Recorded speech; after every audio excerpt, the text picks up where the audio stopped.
Boa tarde. Estamos aqui de novo retomando a nossa série sobre o nuclear.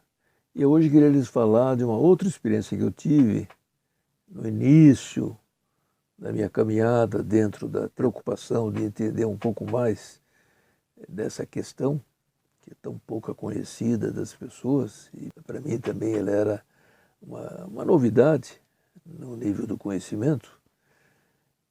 Eu contei num vídeo anterior da minha descoberta do fato de que a gente está recebendo permanentemente radiações da Terra, que vem da Terra normalmente. A gente anda por aí recebendo radiações. Mas queria lembrar também um pouco, em torno da mesma ocasião, naquele primeiro ano, num seminário de que eu participei em Brasília.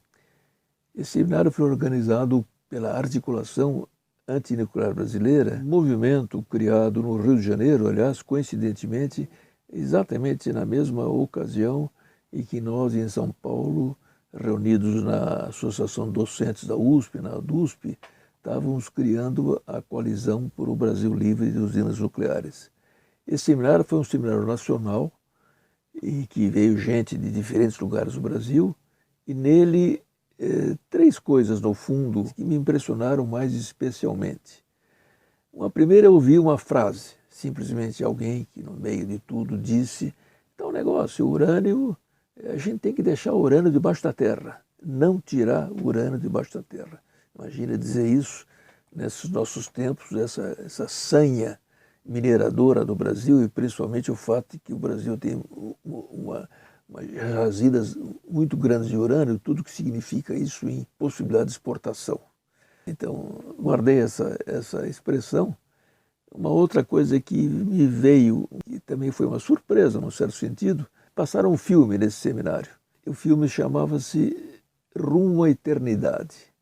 Inclusive existe no YouTube, para quem queira ver, chama-se Into Eternity no YouTube.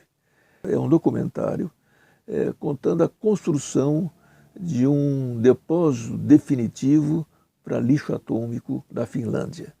Aliás, depois eu procurei saber se era para lixo atômico de muitos países. Não, era só lixo atômico para os reatores que existem na Finlândia. É muito impressionante, porque 500 metros de profundidade, um trabalho de anos e anos e anos para depois guardar para a eternidade, no fundo, o combustível usado, os elementos mais radioativos que são produzidos pelas usinas nucleares. Aliás, elas produzem duas coisas. Elas produzem eletricidade e produzem lixo atômico, lixo radioativo. Foi a segunda coisa que me impressionou muito nesse seminário. Depois eu vi o filme com mais calma e aprendi muito. E a terceira coisa foi um contato pessoal, que participou desse seminário o Odesson Alves Ferreira, que naquele tempo, ele era o presidente da Associação das Vítimas do Césio 137 em Goiânia.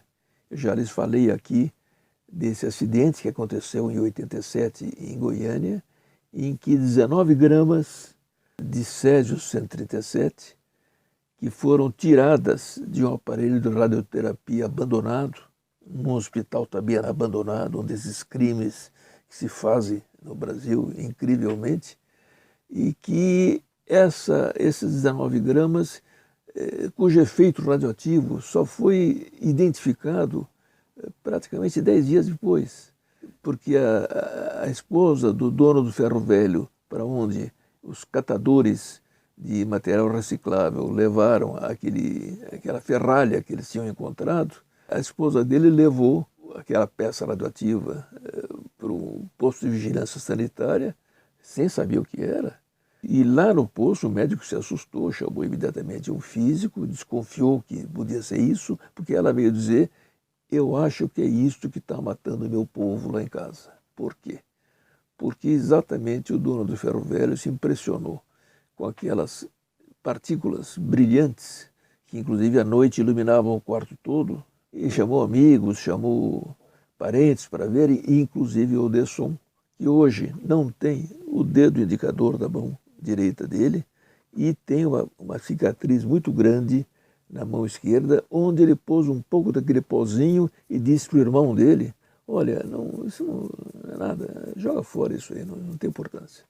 Ele se contaminou com esse toque, era inclusive motorista de ônibus de Goiânia. Durante uma semana ele conduziu irradiando e só depois é que ficou sabendo, e daí o efeito para ele foi imediato nesse sentido, mas levou, como eu já contei em outro vídeo, à morte de 4 pessoas. Logo, a cunhada, talvez o dono do ferro velho, a filhinha dela, que foi a primeira que faleceu, foi um caso muito impressionante, e os 2 funcionários que tinham desfeito aquela Ferrari que estava sendo trazida. Então, para mim, esse seminário foi muito marcante. Eu, dali para diante, uma porção de coisas comecei a tentar saber, e nisso minha caminhada continuou. Continuaremos no próximo vídeo sobre o assunto.